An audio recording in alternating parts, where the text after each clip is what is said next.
Bonjour, j'espère que vous allez bien. Au moins, comme je pourrais dire, combien de minutes de retard? Peut-être 20 minutes. Notre rendez-vous de 13h, je suis là avec vous. Je suis là avec vous et pour vous.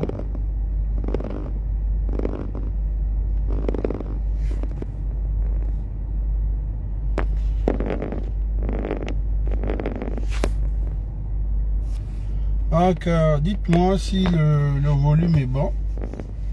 Deux choses pour moi. Est-ce que d'abord le volume il passe avant qu'on ne commence? Est-ce que le volume d'abord il passe, s'il vous plaît? Il passe?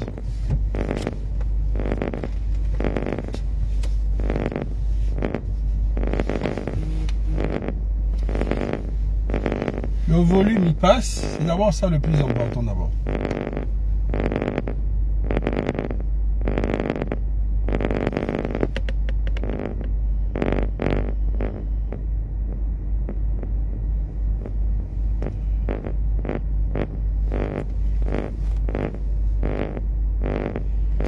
Je demande, est-ce que le volume il passe? Si le volume passe, moi je peux commencer.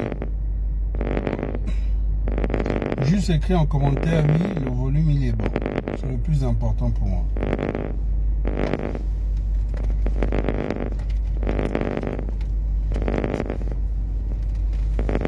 Ce que moi je demande ici, ce n'est pas d'être concentré déjà pour écouter ce que je veux dire. Ce que moi je vous demande ici, c'est d'écrire en commentaire si le volume est bon. Si vous m'écoutez, me regardez, je suis là. Vous allez, il n'y a pas de souci. Mais est-ce que le volume il est bon là?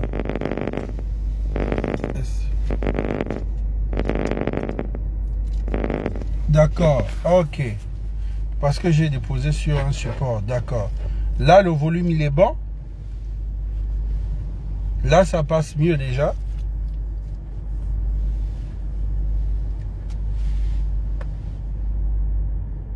D'accord, nous allons commencer. Bonjour à tous, je suis Okul le Général. Okul le Général, c'est moi, analyste de l'actualité politique et sociétale. Aujourd'hui, nous allons parler de cette polémique sur les réseaux sociaux. Ce soit le réseau social Facebook, le réseau social TikTok. Donc, la polémique sur les réseaux sociaux par rapport à la grande évasion de l'association Osiman dans les 9 provinces. Déjà, Osiman est déjà dans 2 provinces, plus le Wellington, ça fait 3, et là déjà l'Est-Ouest, ça fait déjà 4. Ok.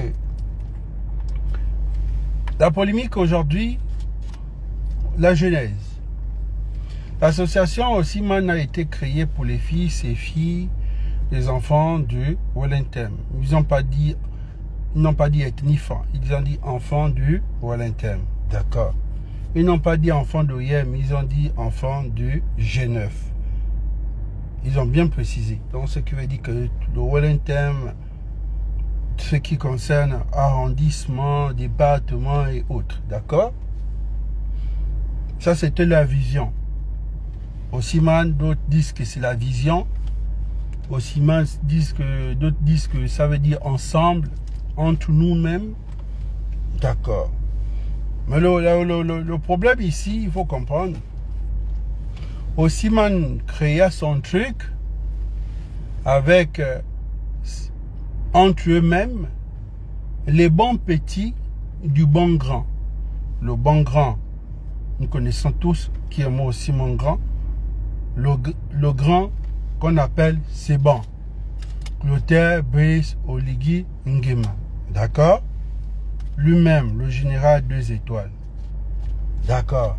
De brigade, bien sûr. Il a vu que le truc a pris. Il a vu la mobilisation. D'abord, c'est la mobilisation. Les hommes politiques, d'abord, ils voient la mobilisation, ils voient comment ça se passe. Et il discute avec ces petits pour dire, bon, moi, je veux que vous développez la chose. C'est lui, hein? C'est lui. Et là, ils ne sont pas d'accord.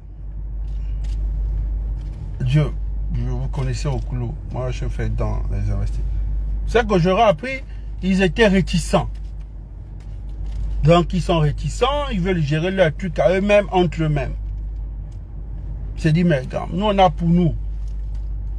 Les autres ici, nous, on a pour nous dans notre village. Il n'insiste pas, il laisse tomber. 2, 3 voyages que vous avez vus, le déplacement du chef, il allait soit dans le G2, soit dans le G9. Il reparle encore. Je vous demande de développer déjà hors d'ici. C'est le grand qui digue. C'est le grand qui a les moyens.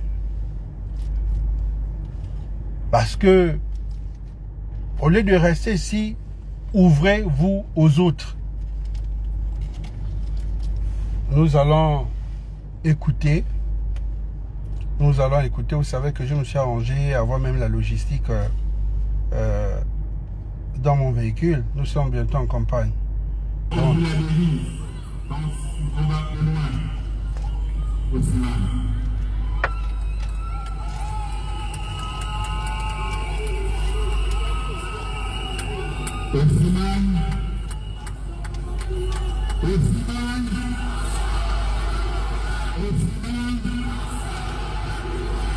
en Simane, ensemble, on va plus loin. Au Simane, ensemble, on va plus loin. Que pourquoi ensemble, on va plus loin? C'est un militaire. Si vous avez eu la grâce comme nous de grandir dans cet environnement des militaires, il y a ce qu'ils appellent en ordre serré. Ils appellent toujours aller en ordre serré. Pour ça, vous voyez même dans les combats, il y a un qui est devant, d'autres sont derrière, ils sont en train de se suivre. L'autre fait 2 gestes pour dire il y a 2 là-bas, l'autre fait 3 doigts pour dire il y a 3. Ils sont toujours, c'est comme ça qu'on va en guerre, en ordre serré. En ordre serré, pas en ordre dispersé. Donc lui, il amène sa stratégie. Lui n'est pas politique, donc il amène la stratégie militaire en politique. Il s'est dit, bon, allons ensemble pour qu'on aille un peu plus loin. Là, finalement, ils acceptent de s'ouvrir. Pourquoi je dis qu'ils acceptent? Parce que depuis, il devait y avoir des installations un peu dans les 9 provinces, mais ils sont restés un peu réticents. Mais vu la pression, vu les choses, parce qu'ils ont beaucoup retardé. Mais il y a un souci. Quand ils lancent le truc sur l'estuaire, vu le temps aussi, le temps des élections, il n'y a rien à cacher ici. Le général va se positionner et il va gagner. Il n'a pas un adversaire. Le seul adversaire, c'est ceux qui peuvent venir nous insulter dans les commentaires actuellement. En politique, on est mature, on est réaliste. Quand on veut faire la politique, ça veut dire qu'on sort de l'adolescence. On sort de l'adolescence, on sort de la puberté. Puberté, c'est quand on est encore dans les petites associations là de jeunesse et autres. Là, on est encore jeune. Après, on est dans la maturité. Ça veut dire que la chose est en face. Tu vois. Là, tu deviens réaliste. Ça veut dire que réaliste, tu réalises. Ça veut dire que tu es déjà conscient. Comme nous, on fait là, on appelle ça l'éveil de conscience. Le général va se positionner. Le général gagnera.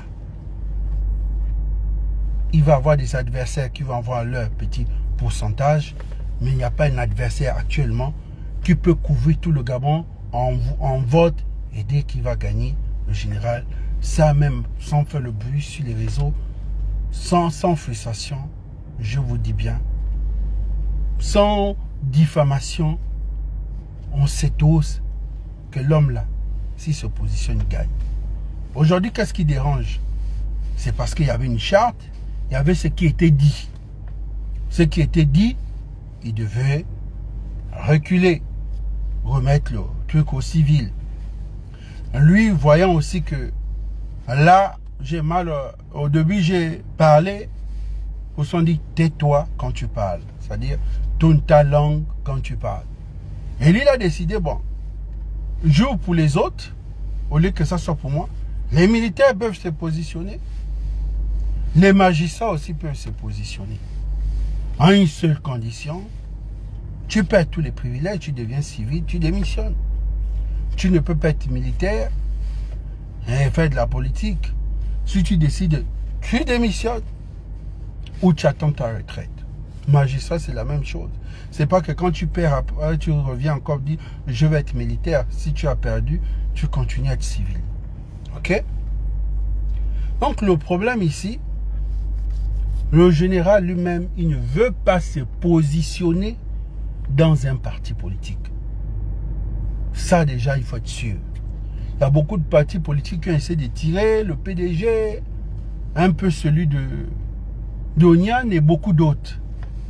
On s'est dit, bon, présente-toi sur... Niet.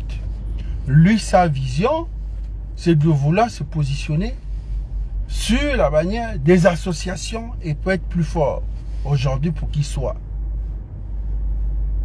au niveau nationalement, pour qu'il soit crédible. Là, ce sont les associations. Mais les associations, si ça va en ordre dispersé, ils préfèrent que ces associations se mettent en collégial, en fusion. Mais les autres, on dit, il n'y a pas un souci. Quelle est l'association que nous pouvons nous mettre en ordre serré? C'est où le mot Osiman sort. Mais quand Osiman sort, mais où tu vois un peu la colère. Pourquoi? Parce qu'il y a un côté paternel, il y a un côté maternel. Mais vous savez que le côté paternel avait commencé à, comme on dit chez nous, à vouloir écarter les autres dès le départ. Donc il faut une justice et réparation. Ça, il y a sans discuter. Il faut savoir dire la vérité. Ça a commencé entre eux-mêmes dans le propre entourage de la famille. Le comportement du côté paternel. Quand certains commençaient à avoir des privilèges, et ils savaient que ça c'est le côté maternel, quand ça se retrouvait dans les cérémonies, ça narguait les autres. Ça ne considérait pas les autres. Je suis un analyste. Quand je viens vous éclairer. Pour qu'ensemble, on trouve une solution. Le truc est là. On amène le truc au corps de garde et on essaie de voir. C'est le jugement. Mais ils n'avaient pas oublié. Mais c'était en chemin. Mais j'aurais voulu que ça puisse se retarder et sortir une bonne fois. Parce qu'ils avaient déjà compris qu'ils devaient faire sortir un logo national. Mais la grande sortie sur l'estuaire, sachant que l'estuaire a 3 ethnies ou 4 ethnies, parce que quand on parle de le groupe Omiene. Dans le groupe Omiene, vous connaissez toutes les ethnies. Et il y a les Benga et il y a les Sekiani. Apparemment, le groupe Omiene était représenté par le fils Béer. On n'a pas parlé des Benga, mais il y a déjà le groupe Omiene qui était représenté par un fils Béer. Le fils Béer, je ne sais pas s'il était dans la derrière. Normalement, il devait être devant. Les autres grandes figures que vous avez vues, que vous n'avez pas vues de l'estuaire, il y a certains patriarches qui ont décidé d'accompagner, mais avec leur parti politique. Donc, de laisser le mood d'association aux jeunes. Sinon, beaucoup de patriarches étaient informés. Ça, c'est dans mes enquêtes. Je voulais savoir, ils ont confirmé que oui, effectivement, les enfants nous ont approchés. Beaucoup de clans étaient approchés ici à l'estuaire. Mais la plupart des patriarches ont décidé, comme M. Tortue, que non, on va aller sur... Mais vous savez qu'on parle là d'une élection présidentielle. Quand on parle d'une élection présidentielle, comme dans notre jargon, on parle de ligne. Chacun veut garder sa ligne. Si je m'en vais dans les associations avec les enfants là, est-ce que je veux voir clair? Les enfants là, ils sont tellement intelligents. Est-ce que nous allons voir un peu clair? Bon, si je reste un peu avec mon parti politique, au moins je suis le président, vous savez, comme à l'époque, vous avez vu que là, il y avait la création, autant de création des partis politiques à l'époque d'Omar ou à l'époque d'Ali Bongo. Parce qu'ils ne voulaient pas aller directement en collégial sur un seul groupe de l'opposition. Non, sinon quand on va répartir, l'autre va dire non, moi c'est mon parti, chacun voulait avoir même sa petite part. pour s'en retrouver au moins 45 partis au palais présidentiel pendant l'élection. C'est voilà. Nous allons continuer. Donc, Osiman est en train de changer le logo. L'Osiman, le nom va rester, mais après, il y avait, puisque c'est un nom, c'est du gars, c'est un mot dans une ethnie du Gabon. Parce que j'ai vu beaucoup qui m'ont envoyé me dire, bon, Edan, quand aujourd'hui les Gabonais boudent, qui ne veulent, ils veulent qu'on change le mot Osiman, si Osiman doit rentrer dans nos provinces, on change Osiman. Mais Edan c'est dans une ethnie du Gabon, mais vous avez les compteurs là collés sur vos murs. Le vrai problème n'est pas là. Le vrai problème, c'est la manipulation que moi je refuse ici. La manipulation, pourquoi? Parce que c'est vrai. Pourquoi la guerre, ils veulent orienter ça dans le G2? C'est pas parce qu'un jeune leader du G2 est sorti que d'autres ethnies, d'autres provinces qui ne sont pas d'accord se mettent derrière et poussent cette polémique en disant le G2 et le G9. Pour ça, je viens ici dire non, épargnez-nous. Dans le G2, nous sommes véridiques. Vous avez écouté mon audio qui est devenu viral, cette fuite où je disais la vérité à mes parents de Haut-Togo. Qu'est-ce que j'ai dit? Voilà.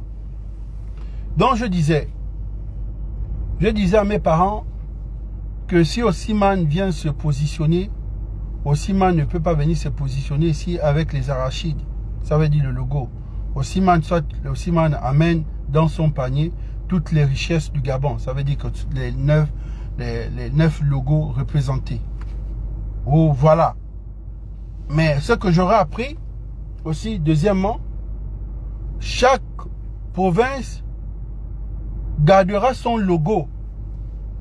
Gardera son logo. Ça veut dire que si vous êtes du Gololo, vous allez garder votre logo au Osiman. Voilà. Et maintenant, le bureau exécutif, ça devait déjà commencer à changer, mais juste qu'on n'était pas informé. Parce que ne pensez pas que c'est celui du G9 qui va venir coiffer dans votre province. C'est impossible. Donc, il va y avoir un bureau général où tous les représentants vont dans le grand bureau. Maintenant, il y aura la coordination de Wellington. Il va y avoir la coordination de l'Est. Il va y avoir la coordination un peu de partout. Voilà qui vont être représentés dans le grand bureau. Mais chacun est représenté dans sa province. C'est pas que c'est Osiman G9 qui va piloter toutes les 9 provinces. C'est impossible. Ça, c'est ce que je veux expliquer aux gens. C'est un peu ce que je voulais vous expliquer. Maintenant, la polémique, je veux qu'on enlève, on essaie de n'orienter pas ça dans le G2. N'orientez pas ça dans le G2. Même si on sait qu'il y a beaucoup certains qui sont derrière, qui savent que, bon, pourquoi Osiman doit venir chez nous si nous, on a notre association dans le Haut-Togo. Vous avez entendu, ils ont parlé de Tchoumo. Où je suis sorti, j'ai dit non. Tchoumo existe plus de 30 ans. Ne venez pas nous parler de Tchoumo parce que si c'est même Tchoumo, nous n'allons pas accepter. Tchoumo ne peut pas décider de s'ouvrir dans le Haut-Togo parce qu'il y a une autre association qui arrive pour engloutir. Non, nous on refuse cela. Pourquoi? Parce que Tchoumo n'est même pas dans une association de l'Ekabile Holo. Tchoumo est une association de Ngoni. Tchoumo n'est pas une association Tchoumo est une association de Ngoni pour développer Ngoni. C'est leur vision comme dans d'autres villages. Et je disais que s'il y a une association aujourd'hui qui essaie d'être implantée, qu'on essaie de voir, c'est Horizon. Pourquoi vous ne parlez pas d'Horizon, vous voulez parler de Tchoumo? Ça, je ne suis pas d'accord. Ce répit identitaire, je refuse. Nous, on ne va pas accepter que nous sommes les plus nombreux et nous, on va toujours nous mettre derrière ça. Je refuse. Ça, je l'ai dit. Tu vois encore? Parce que beaucoup ont commencé, vous avez vu la vidéo de mes frangins. Oh non, mais Tchoumo, j'ai dit ici, c'est Tchoumo Niet. Nous, on ne veut pas de Tchoumo. Tchoumo, on veut Tchoumo, mais chez eux, comme disait Sarkozy, j'aime les Africains, mais les Africains dans leur Afrique. Nous, on aime Tchoumo, mais Tchoumo dans Ngoni. Voilà. Mais il faut comprendre que autour du général, il y a ces guéguerres. C'est comme ça un chef. Avec Omar, ça existait, mais c'était entre eux. c'est-à-dire entre eux-mêmes dans le village. Mais là, ce qui est guerre entre les frères de l'autre côté, entre les frères aussi de l'autre côté, comme pas de frères, c'est pas forcément biologique, mais des provinces, c'est comme ça. C'est universel. Allez demander à Fonya Simbe Yadema qui a ceux deux côtés au niveau du Togo, il vous dira que c'est les mêmes problèmes. Au Fouet Boigny aussi avait ces mêmes problèmes. Quand tu es un enfant, tu sors de deux provinces, mais s'ils ont ce caractère fort, c'est toujours comme ça. On ne va pas oublier le comportement, on ne va pas ici ignorer comment sont les Atouvins ou comment sont les femmes. Même si on dit les femmes mangent les gens, mais les femmes n'ont jamais mangé quelqu'un. Donc, même si on dit que les Atouvins, ils aiment la femme, mais les Atouvins n'ont jamais tué. Donc, c'est un peu ce que je dis. Soit, on met de l'eau dans notre verre, on avance, les associations, chaque association va avec, garde ses statuts et autres. Mais si le chef lui-même, il a déjà validé une seule chose, il a validé, vous allez dire quoi? Parce que vous partagez sa vision. Mais pour ça, les gens ont déjà compris, comme il ne veut pas vous dire la vérité que lui-même, il a déjà validé, parce que c'est ce qu'il veut. Mais il ne veut pas aussi vous dire la vérité que ceux de Siman aussi n'étaient pas d'accord. C'est pas que c'est aussi ni eux, ils sont d'accord de vouloir aller dans le G2. Ou bien aller dans vos provinces. Non, mais c'est à la demande du président d'honneur. Donc il faut comprendre. Donc il ne faut pas qu'on pense que c'est eux, ils veulent entrer, de vouloir prendre tout le monde. Non, eux-mêmes, si c'était eux, ils veulent rester chez eux, gérer leurs petits poissons. Mais ils sont obligés de partager ça, voilà. Mais s'ils veulent arriver chez vous, que vous avez votre association qui est implantée déjà dans votre province, dans toutes les localités de votre province, vous allez forcément discuter. C'est comme on parlait des États-Unis d'Afrique. Les États-Unis d'Afrique, Bongo, j'ai été Bongo comme ça en face, au Ghana, il me disait, nous ne sommes pas contre les États-Unis d'Afrique, mais que chaque État essaie de garder sa constitution. Donc, si Kadhafi veut, dans sa vision, créer les États, mais que chaque président garde sa constitution, qu'on ne modifie pas. Donc, voilà. Mais nous sommes étonnés, on se lève le bon matin pendant que le côté paternel et le côté maternel en train de vouloir... Les Zébis rentrent dans la danse. Est-ce que quand vous voyez la belle famille se battre depuis quand les beaux-parents rentrent dans... Donc les Zébis aussi rentrent pour dire association des Zébis. Mais j'ai jamais vu. Quand vous venez en mariage, quand les beaux-parents sont en train de se battre, laissez les frères se battre, le chef de famille va calmer. Mais vous les beaux, vous rentrez encore dans les Zébis aussi qui veulent créer pour eux. Mais qu'on le veut ou pas, vous êtes libre de créer votre association ou d'avoir votre association. Mais lui-même, il va sur une bannière, il va avec les associations. Donc, il y a une association qui va engloutir toutes les autres associations. Et chaque président d'association va être représenté. Parce que dans le Haut-Togoué, je vous dis par exemple, s'il arrive dans le Haut-Togoué, on ne peut pas faire comme si c'était le PDG. Ou c'était pour dire, bon, moi je choisis tel, c'est tel qui va être. Non. On regarde qui est dans le Haut-Togo, qui est l'association qui est implantée, qui a... On dit, bon, toi, maintenant c'est toi. Et si c'est comme ça, je suis d'accord. Moi, dans cette vision, je suis d'accord.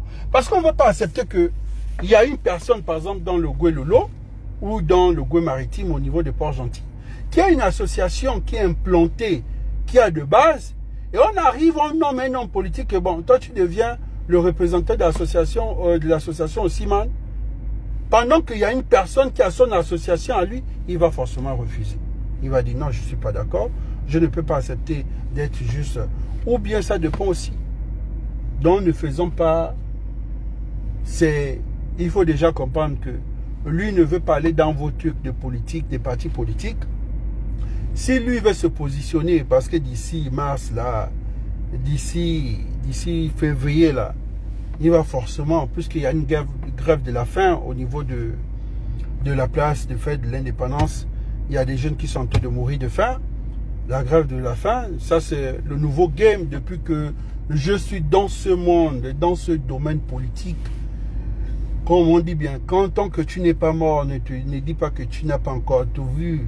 C'est Snoop Dogg a dit qu'il a tout vu sauf Dieu dans sa vie. Mais moi je dis, j'avais presque tout vu, mais je n'ai pas vu une grève de la faim pour qu'un président de la République se positionne. Non, pour dire que il y a le game, il y a les gamers. C'est tout ce que je peux dire. C'est ce que je retiens pour ce cours. Il y a le game, il y a les gamers. Je dis, il y a le game, il y a les gamers. Je n'ai jamais vu de... J'ai même pas entendu, mais c'est que je suis en train de vivre dans cette... Des gens qui se lèvent et restent faim. Je ne sais pas s'ils mangent la nuit en cachette, ils boivent un peu d'eau. Je ne sais pas si c'est tard.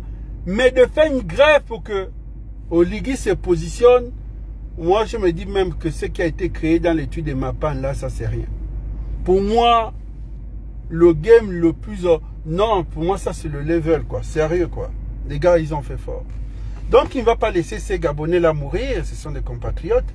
Il est obligé d'accepter cette requête-là parce que s'il ne se positionne pas, ces Gabonais ne vont pas manger. Et on ne va pas perdre des compatriotes pour ça. Bon, beaucoup m'ont parlé de démocratie. J'ai rigolé. Beaucoup parlent de démocratie, pas de démocratie. Depuis que nous avons la démocratie, l'arrivée de la démocratie dans nos pays francophones, on respecte la démocratie. C'est pas pour dire, oh non, c'est l'État. Il y a des pays qui ne sont pas démocrates, mais ces pays-là, c'est des pays où on respecte les lois. C'est des pays où on respecte les gens. C'est des pays où les gens sont en sécurité. Quand vous allez à Dubaï, est-ce qu'à Dubaï, vous n'êtes pas en sécurité? Est-ce qu'on vous a déjà volé à Dubaï? Est-ce qu'on vous a déjà braqué à Dubaï? Vous faites arnaquer quand vous venez au Gabon, vous donnez l'argent peut-être pour un véhicule. Mais une fois quand vous êtes sur Dubaï, on retrouve la personne. Vous pensez vous donner parfois aux agents. Mais dans Dubaï, est-ce qu'on vous a déjà... Il y a des lois, on respecte ces lois. Et pourtant, à Dubaï, il n'y a pas le vote. Donc, n'amenez toujours pas le régime au régime démocratie, c'est la démocratie. Nous allons... Dubaï, il n'y a pas de démocratie. C'est une dictature. Bla bla bla bla. Et comment ça se fait que ça tourne aussi bien qu'une Rolex? Est-ce que tu te sens en sécurité? La question est vite répondue. Est-ce qu'il y a du respect dans les rues? La question est vite répondue. Est-ce que tu as déjà eu des problèmes? La question est vite répondue. Alors dis-moi, c'est quoi l'excuse dans les pays démocratiques? À Dubaï, personne ne vote, personne ne te demande ton avis sur qui doit diriger. Et pourtant, quand tu regardes autour de toi, tout est carré. La ville est propre, la sécurité est maximale, tout le monde respecte les règles, t'as pas peur de te faire agresser, personne te manque de respect. Il y a presque tout qui fonctionne en fait. Et pendant ce temps-là, dans les pays comme la France qui prônent la liberté et la démocratie, et bah les rues sont dangereuses, tout le monde se plaint de payer trop d'impôts et les gens passent leur temps à râler sur les politiciens qu'ils ont eux-mêmes élus. Certes, t'as le droit de voter, t'as le droit de manifester, mais à la fin, c'est toujours les mêmes galères, c'est toujours les mêmes agressions, c'est toujours les mêmes problèmes. À Dubaï, t'as pas ton mot à dire sur la politique, mais bizarrement, tout roule. Et tu vis dans un confort que ces pays démocratiques peuvent à peine rêver. Donc la démocratie, c'est bien joli sur le papier, mais ça sert à quoi si ta vie est un putain d'enfer? Alors je suis pas en train de dire que vivre aux Émirats c'est parfait sur tous les plans, loin. Bon, j'ai terminé. Aussi, m'en est en chemin. Merci.